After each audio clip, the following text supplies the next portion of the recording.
सबसे बड़ा भक्त कौन? एक बार फिर देवर्षि नारद के मन में यह अभिमान पैदा हो गया कि वे ही भगवान विष्णु के सबसे बड़े भक्त हैं। वे सोचने लगे, मैं रात दिन भगवान विष्णु का गुणगान करता हूँ, फिर इस संसार में मुझसे बड़ा भक्त और कौन हो सकता है? किंतु पता नहीं श्रीहरि मुझे ऐसा समझते हैं या नहीं। यह विचार कर नारद भगवान विष्णु के पास क्षीर सागर में पहुंचे और उन्हें प्रणाम किया। विष्णु जी बोले, आओ नारद, कहो कैसे आना हुआ? नारद बोले, भगवान मैं आपसे एक बात पूछने आया हूँ। भगवान विष्णु बोले, मैं तुम्हारे मन की बात जानता हूँ नारद, फिर भी तुम्हारे मुंह से सुनना चाहता हूँ। नारद ने कहा, हे देव, मैं जीवन भर आपका गुणगान करता रहा हूँ, पल पल हर क्षण मुझे बस आपका ही ध्यान रहता है। आप मुझे ये बताइए कि क्या मुझसे भी बड़ा आपका कोई अन्य भक्त है संसार में? भगवान विष्णु समझ तो पहले ही गए थे कि नारद को अपनी भक्ति पर अभिमान पैदा हो गया है, किंतु अपने मन की बात छुपाकर वे बोले, नारद, इस प्रश्न के लिए तो तुम्हें मेरे साथ मृत्यु लोक चलना पड़ेगा। नारद बोले, ठीक है भगवान, मैं मृत्यु लोक चलने के लिए तैयार हूँ। भगवान विष्णु नारद को लेकर मृत्यु लोक चल पड़े। धरती पर पहुंचकर दोनों ने किसान का भेष धारण किया और एक गांव के किनारे बनी एक झोपड़ी की ओर चल पड़े। विष्णु बोले, नारद, मेरा एक बहुत बड़ा भक्त यहाँ इस कुटिया में रहता है। आश्चर्य है, क्या मुझसे बढ़कर भी किसी की भक्ति हो सकती है? नारद के मुख से निकला, क्या वह भी मेरी तरह आपका ध्यान लगाए रहता है? आओ स्वयं ही जान लोगे, विष्णु ने कहा और उस कुटिया की ओर बढ़ गए। किसान उस समय कुटिया के बाहर अपनी गाय को बांध रहा था। उसके मुख से हरि हरि गोविंद का स्वर निकल रहा था। किसान भेषधारी विष्णु ने उसके निकट जाकर नारायण नारायण कहा तो किसान ने विनीत स्वर में पूछा, आप कहाँ से आए हैं? भद्र, मेरे लिए कोई सेवा हो तो निसंकोच बताइए।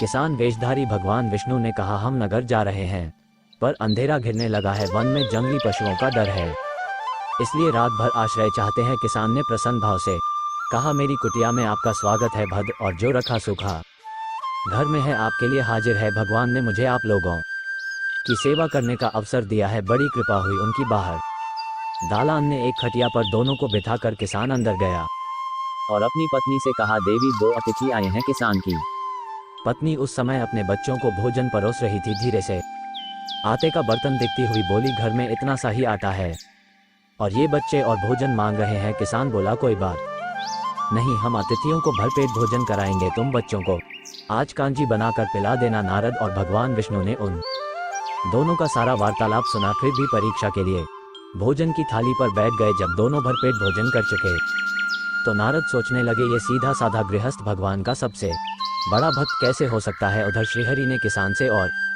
भोजन लाने की फरमाइश कर दी। बोले, मेरा पेट अभी नहीं भरा, क्या और भोजन मिलेगा? किसान रसोई घर में गया और जाकर पत्नी से पूछा, कुछ और भोजन बचा है क्या? पत्नी बोली, बच्चों के लिए कांजी बनाई है, बस वही शेष है। विष्णु और नारद वह भी पी गए। किसान और उसके परिवार को भूखे ही सोना पड़ा। भूखे बच्चे माँ का आंचल थाम कह उठे, माँ, नींद नहीं आ रही है, मुझे बड़े जोर की भूख लगी है। पिताजी ने उन अतिथियों को कांजी भी क्यों पिला दी? किसान ने बच्चे के सर पर हाथ फेरते हुए कहा, अतिथि को भोजन कराना स्वयं विष्णु भगवान को भोग लगाने के समान है बेटा। बाहर दालान में दोनों अतिथि अलग अलग बिस्तरों पर लेटे हुए थे। भगवान विष्णु ने कहा, तुमने सुना नारद, किसान और उसके परिवार को भोजन नहीं मिला, फिर भी वो मेरे गुण गाए रहे हैं। ये तो कुछ भी नहीं है, मैंने तो कई दिनों तक भूखे रहकर आपका स्मरण किया है। अगले दिन सुबह उन्होंने देखा किसान भगवान विष्णु की मूर्ति के सामने कह रहा था, गोविंद हरि हरि, तुम सदा मेरे मन में बसे रहो, बस मुझे कुछ और नहीं चाहिए। फिर दोनों अतिथियों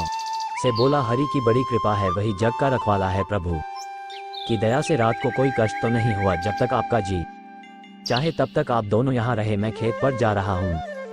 किसान देशधारी श्री हरि बोले, हम भी तुम्हारे साथ चलेंगे, यदि तुम्हें कोई आपत्ति न हो तो। नारद और विष्णु भगवान किसान के साथ उसके खेत पर गए। किसान बोला, यही है अपना खेत, अब मैं अपना काम करूंगा। गोविंद हरि हरि। नारद बोले, तुम तो सत्पुरुष हो, भगवान के बड़े भक्त हो, हर घड़ी उनका नाम लेते रहते हो। किसान बोला, अरे कहाँ काम से, जब भी थोड़ा बहुत समय मिलता है तभी उनका नाम लेता हूँ। नारद ने पूछा, कब मिलता है समय? किसान बोला, सुबह उठता हूँ तब, रात को सोता हूँ तब, और दिन में जब भी काम से समय मिल जाएगा।